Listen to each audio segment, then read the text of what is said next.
Hi friends, ഇനി ഞാൻ നിങ്ങളായിട്ട് ഷെയർ ചെയ്യുന്നത് നല്ല ടേസ്റ്റി ആയിട്ടുള്ളൊരു കുറുമയുടെ റെസിപ്പിയാണ്. ഇതിന് നമുക്ക് തേങ്ങാപ്പാലോ തേങ്ങ അരക്കുകയോ ഒന്നും ചെയ്യണ്ട. വെജിറ്റേറിയൻസ് നോൺ വെജിറ്റേറിയൻസ് ഒരുപോലെ ഇഷ്ടപ്പെടുന്ന നല്ലൊരു കുറുമയാണ്. അപ്പോൾ ഇതെങ്ങനെ ചെയ്യുന്നത് നോക്കിയാലോ. ആദ്യം തന്നെ ഞാനിവിടെ ഒരു കടായി അടുപ്പത്ത് വെച്ചിട്ട് അതിലേക്ക് ആവശ്യത്തിനുള്ള ഓയിൽ ഒഴിച്ചിട്ടുണ്ട്. ഇനി ഇതിലേക്ക് നമ്മൾ നേരത്തെ കുതിർത്ത് വെച്ച് നല്ലോണം പിഴിഞ്ഞ് കളഞ്ഞിട്ടുള്ള സോയ ബോൾസ് ഇതിലേക്ക് ഇട്ട് കൊടുക്കാം. ഞാനിവിടെ 1 കപ്പ് സോയ എടുത്തിട്ടുണ്ടായിരുന്നു. അത് വെള്ളത്തിലിട്ട് കുതിർന്ന് വന്നപ്പോൾ അത്യാവശ്യം കൂടുതലായിട്ട് നല്ലൊരു ക്വാണ്ടിറ്റി ഉണ്ട് കേട്ടോ. അപ്പോൾ നല്ല പോലെ പിഴിഞ്ഞിട്ട് അതിൻ്റെ ആ ഒരു വെള്ളത്തിൻ്റെ ഇതൊക്കെ മുഴുവനായിട്ട് തന്നെ കളയുക. ആ വെള്ളമൊക്കെ നന്നായിട്ട് അബ്സോർബ് ചെയ്തിട്ടുണ്ടാവും. അത് പിഴിഞ്ഞ് കളഞ്ഞാൽ വെള്ളമൊക്കെ നന്നായിട്ട് പോകും കേട്ടോ. എന്നിട്ട് ഇതുപോലെ നല്ല പോലെ ഒന്ന് റോസ്റ്റ് ആക്കി എടുക്കുക. സോയ ആദ്യം ഒന്ന് റോസ്റ്റ് ചെയ്തിട്ട് ചെയ്യുകയാണെന്നുണ്ടെങ്കിൽ നല്ലൊരു ടേസ്റ്റാണ്. അപ്പോൾ നല്ല പോലെ ഒന്ന് റോസ്റ്റാക്കി എടുത്തിട്ടുണ്ട്. ഒരുപാട് അങ്ങോട്ട് ഫ്രൈ ആക്കി എടുക്കേണ്ട ആവശ്യമില്ല. എന്നിട്ട് കോരി മാറ്റിയിട്ട് നമുക്ക് വീണ്ടും ആ ഒരു ചട്ടിയിലേക്ക് ഓയിൽ ഒഴിച്ചിട്ട് ഒരു കഷ്ണം പട്ട, അതുപോലെ ഒരു 1/2 ടീസ്പൂൺ വലിയ ജീരകമാണ് കേട്ടോ, പെരുംജീരകമാണ് ചേർത്തിട്ടുള്ളത്. ഇനി ഇതിലേക്ക് ഒരു 3 ഏലക്ക, അതുപോലെ തന്നെ ഒരു 3 ഗ്രാമ്പും കൂടെ ചേർക്കുന്നുണ്ട്. ഇതെല്ലാം കൂടെ നന്നായിട്ടൊന്ന് പൊട്ടി വരുന്ന സമയത്ത് നമുക്കിതിലേക്ക് ഒരു വലിയ സവാള അരിഞ്ഞത് ചേർത്ത് കൊടുക്കാം. ഒരുപാട് സവാളയുടെ ആവശ്യമില്ല, ഒരു വലിയ സവാള എടുത്താൽ മതി. ഇത്രയും അളവിലേക്ക് കിട്ടുക. അപ്പോൾ നിങ്ങൾ സോയ ബോൾസിൻ്റെ അളവ് കൂട്ടുകയാണെങ്കിൽ മസാലയുടെ അളവും കൂട്ടിയാൽ മതി. ഇനി ഈ ഉള്ളി ചെറുതായിട്ടൊന്ന് വഴന്ന് വരുന്ന സമയത്ത് നമുക്കിതിലേക്ക് കുറച്ച് കറിവേപ്പില ചേർത്ത് കൊടുക്കാം. അപ്പോൾ കറിവേപ്പിലൊക്കെ കൂടുതൽ വേണമെന്നുണ്ടെങ്കിൽ കൂടുതലായിട്ട് ചേർക്കട്ടെ. അതിനൊന്നും പ്രത്യേകിച്ച് അളവൊന്നുമില്ല. കറിവേപ്പില ചേർത്തിട്ട് ഒന്നും കൂടെ ഒന്ന് വഴറ്റിയെടുക്കുന്നുണ്ട്. ഇനി ഇതിലേക്ക് ഒരു 1.5 ടേബിൾ സ്പൂൺ ഇഞ്ചി, വെളുത്തുള്ളി, പച്ചമുളകും കൂടെ ഒന്ന് ചതച്ചെടുത്തിട്ടുള്ളതാണ്. അപ്പോൾ ഇഞ്ചിയും വെളുത്തുള്ളിയും ചതച്ചാൽ മതി, പച്ചമുളക് നിങ്ങൾക്ക് അരിഞ്ഞ് ചേർത്താൽ മതി. ഞാനിവിടെ 3 കൂടെ ഒരുമിച്ചിട്ട് അങ്ങോട്ട് ചതച്ചിട്ടാണ് ചേർത്തിട്ടുള്ളത്. എന്നിട്ട് ഇതിൻ്റെയൊക്കെ ഒരു പച്ചമണം മാറുന്ന വരെ നല്ല പോലെ ഒന്ന് വഴറ്റിയെടുക്കുക. അപ്പോൾ പച്ചമുളക് അരിഞ്ഞ് ചേർത്താൽ മതി കേട്ടോ, ചതക്കണം എന്നൊരു നിർബന്ധമില്ല. ഞാൻ ചതച്ചുള്ളതുകൊണ്ട് ചേർത്താണ്. ഇനി ഇതിലേക്ക് ഒരു 2 തക്കാളി വെള്ളമൊന്നും ചേർക്കാണ്ട് അരച്ചെടുത്തിട്ടുള്ളതാണ്. അപ്പോൾ തക്കാളി ഇങ്ങനെ അരച്ചിട്ട് ചേർക്കുകയാണെന്നുണ്ടെങ്കിൽ കറിക്ക് നല്ലൊരു കൊഴുപ്പും അതുപോലെ തന്നെ കഷ്ണങ്ങളിങ്ങനെ സെപ്പറേറ്റ് ആയി കിടക്കൊന്നുമില്ല. അപ്പോൾ ഇങ്ങനെ ചേർക്കുകയാണെന്നുണ്ടെങ്കിൽ നല്ലൊരു ഗ്രേവി ആയിരിക്കും കേട്ടോ.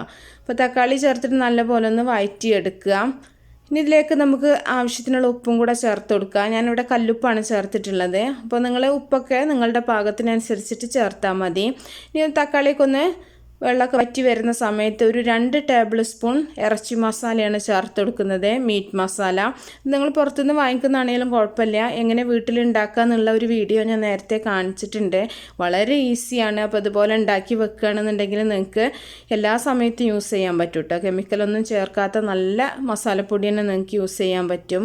എന്നിട്ട് നല്ല പോലെ ഒന്ന് വഴറ്റിയെടുക്കുന്നുണ്ട്. മസാലയുടെ ആ ഒരു പച്ചച്ചൊവയൊക്കെ മാറുന്ന വരെ നമ്മൾ ചെറിയ തീയിലിട്ടിട്ടൊന്ന് വഴറ്റിയെടുക്കുക. ഇനി ഇതിലേക്ക് വഴറ്റിയതിന് ശേഷം നമ്മൾ നേരത്തെ റോസ്റ്റ് ചെയ്ത് വെച്ചിട്ടുള്ള സോയ ബോൾസ് ഇതിലേക്ക് ഇട്ട് കൊടുക്കുന്നുണ്ട്. അപ്പോൾ ഞാനിവിടെ മീറ്റ് മസാല ചേർത്തുകൊണ്ട് തന്നെ നമുക്ക് മഞ്ഞൾ, മുളക്, മല്ലി, ഗരം മസാല ഇതൊന്നും സെപ്പറേറ്റ് ചേർക്കേണ്ട ആവശ്യമില്ല കേട്ടോ. എല്ലാം ഈ ഒരു മസാലയിൽ തന്നെ ഉണ്ട്. അതാണ് ഇതിൻ്റെ ഒരു ടേസ്റ്റും അതുപോലെ തന്നെ നല്ലൊരു മണവും. നമ്മുടെ ഇറച്ചിക്കറിയുടെ അതേ ഒരു ടേസ്റ്റും മണമൊക്കെ നിങ്ങൾക്ക് കിട്ടും. സോയയും കൂടെ ചേർത്തിട്ട് നല്ലപോലെ ഒന്നും കൂടെ നമ്മളൊന്ന് കുറച്ച് സമയം ഒന്ന് വഴറ്റിയെടുക്കുന്നുണ്ട്. ഇനി ഇതിലേക്ക് നമ്മൾ ആവശ്യത്തിനുള്ള വെള്ളം ഒഴിച്ചിട്ട് നല്ല പോലെ ഒന്ന് വേവിച്ചെടുക്കണം. അപ്പോൾ കുറച്ച് വെള്ളം ഒഴിച്ചാൽ മതി കേട്ടോ, ഒരുപാട് വെള്ളത്തിൻ്റെ ആവശ്യമില്ല. ഒരുപാട് വെള്ളം ഒഴിച്ച് ഒരുപാട് ലൂസായിട്ടുള്ള കറിയല്ല. കുറുമ എന്ന് പറയുമ്പോൾ നമുക്കറിയാം നല്ല തിക്കായിട്ടുള്ള ഒരു ഗ്രേവി ആയിരിക്കും.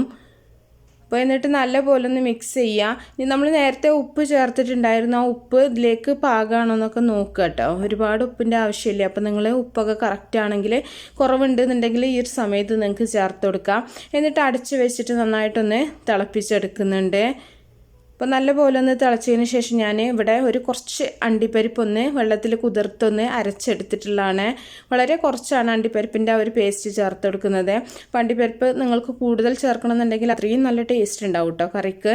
അപ്പോൾ അതിന് അളവ് കൂടുന്നതിനനുസരിച്ച് നല്ല ടേസ്റ്റ് കൂടും. അപ്പോൾ ഞാൻ പ്രത്യേകിച്ച് അളവൊന്നും പറയണില്ല. എന്തായാലും അണ്ടിപ്പരിപ്പിൻ്റെ ആ ഒരു പേസ്റ്റ് ചേർക്കുമ്പോൾ കറിയുടെ ആ ഒരു ടെക്സ്ചറേ മാറും. നല്ല തിക്കായിട്ടുള്ള നല്ലൊരു ക്രീമി ഗ്രേവി ആയിരിക്കും.